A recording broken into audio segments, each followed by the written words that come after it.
Bismillahirrahmanirrahim. Assalamualaikum warahmatullahi wabarakatuh. Perkenalkan, nama saya dari Fauzi, NIM 19650074.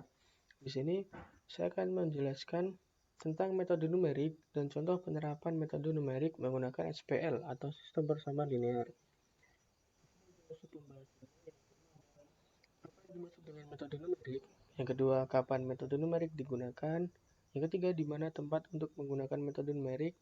Yang selanjutnya, mengapa harus menggunakan metode numerik? Selanjutnya, siapa yang menggunakan metode numerik? Dan yang terakhir, bagaimana tahapan menyelesaikan masalah menggunakan metode numerik? Kemudian untuk contoh penerapan metode numerik, yaitu ada metode Gauss dan metode Gauss-Jordan. Yang pertama, metode numerik. Metode numerik adalah teknik yang digunakan untuk memformulasikan persoalan matematik sehingga dapat dipecahkan dengan operasi perhitungan atau aritmatika biasa, seperti tambah, kurang, kali, dan bagi. Metode artinya cara, sedangkan numerik artinya adalah angka. Jadi, metode numerik secara harfiah berarti cara menghitung angka, cara berhitung dengan menggunakan angka-angka, seperti itu. Kita harus menggunakan metode numerik saat kita tidak bisa menyelesaikan persoalan dengan metode analitik. Contohnya adalah persamaan nonlinear, diferensial dan integral, interpolasi, dan regresi. Kita dapat menyelesaikan persoalan dalam metode numerik dengan aplikasi di komputer, misalnya Excel, Maple, MATLAB, atau program lainnya. Dengan demikian, kita tinggal menyesuaikan dengan karakteristik program tersebut dengan algoritma yang digunakan dalam menyelesaikan persoalan. Kita harus menyelesaikan soal dengan metode numerik karena banyaknya permasalahan matematis yang tidak dapat diselesaikan menggunakan metode analitik. Jadi ini merupakan fungsi dari metode numerik, yaitu untuk memudahkan atau untuk mengefisiensikan pengerjaan soal yang tidak bisa diselesaikan oleh metode analitik. Seperti itu. Jikapun terdapat penyelesaian secara analitik, proses penyelesaiannya seringkali cukup rumit dan memakan banyak waktu sehingga tidak efisien. Oleh karena itu, diciptakan metode numerik untuk solusi untuk menggantikan metode analitik jika ada soal yang susah untuk dikerjakan. Metode numerik bisa digunakan oleh mereka yang tidak menemukan solusi atau pemecahan masalah dengan menggunakan metode analitik. Hal ini disebabkan karena metode numerik selalu berbentuk angka, sedangkan solusi metode analitik dapat berbentuk fungsi matematik yang selanjutnya dapat dievaluasi untuk menghasilkan nilai dalam bentuk angka. Di sini ada beberapa tahapan pemecahan masalah menggunakan metode numerik. Yang pertama, pendefinisian. Biasanya kita menjumpai soal metode numerik yaitu berbentuk soal cerita. Jadi kita di sini yang pertama kali adalah menganalisa permasalahan. Kemudian yang kedua, pemodelan. Permasalahan yang sudah kita analisa tadi diubah ke model matematika. Yang ketiga, formulasi numerik, yaitu model matematika kita ubah atau kita formulasikan ke metode numerik.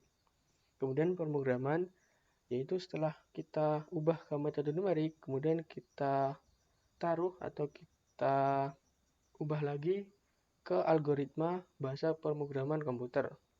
Setelah itu, operasional, yaitu program komputer dijalankan dengan data uji coba sebelum data yang sesungguhnya. Dan yang terakhir adalah evaluasi, yaitu menginterpretasi hasil, yaitu analisis hasil running program dengan prinsip hasil empirik. Jadi setelah kita menemukan jawaban dari soal yang sudah kita kerjakan, kita harus mencocokkan dengan prinsip atau teori dan juga hasil empirik atau hasil sesungguhnya dari metode yang kita gunakan. Seperti itu.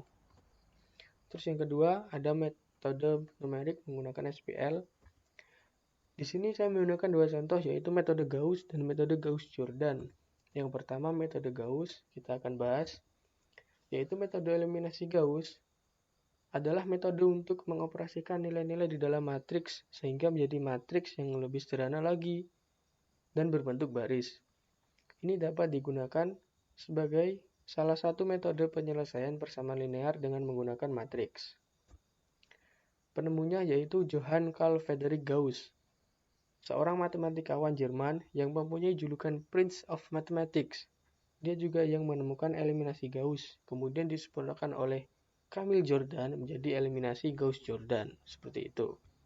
Ini adalah fotonya.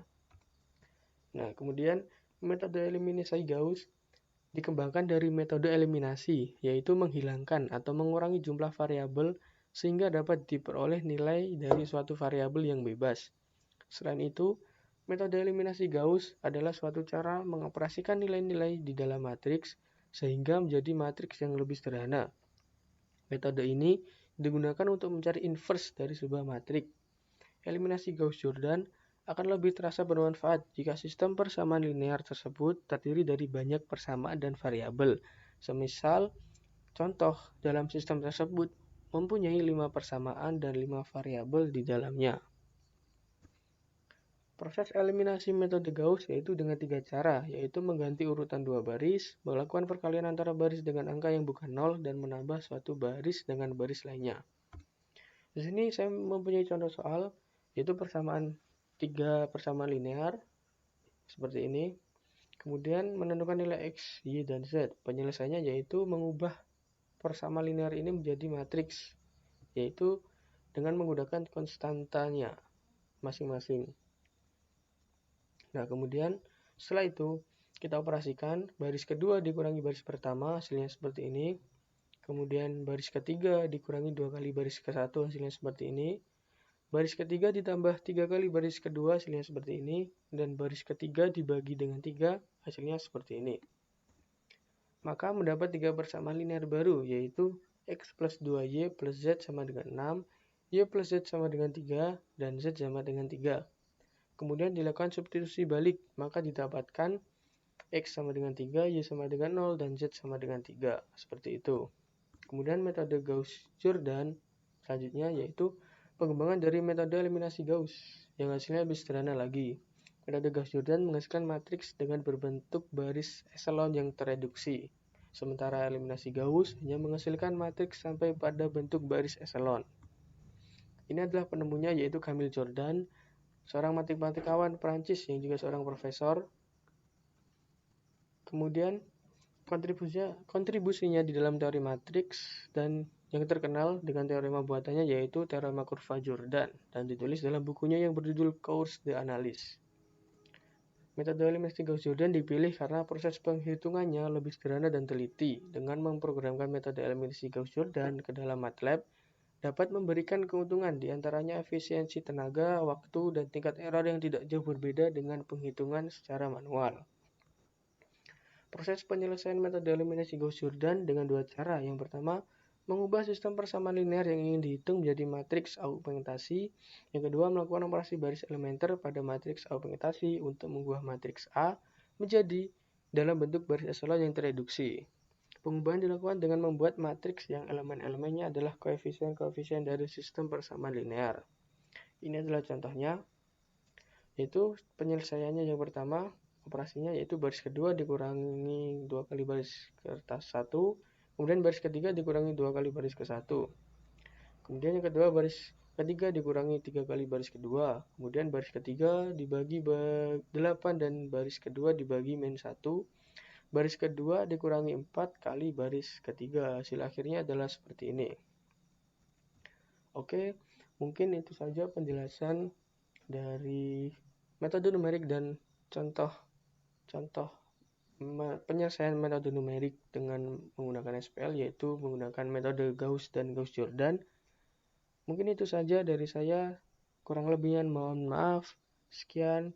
Wassalamualaikum warahmatullahi wabarakatuh.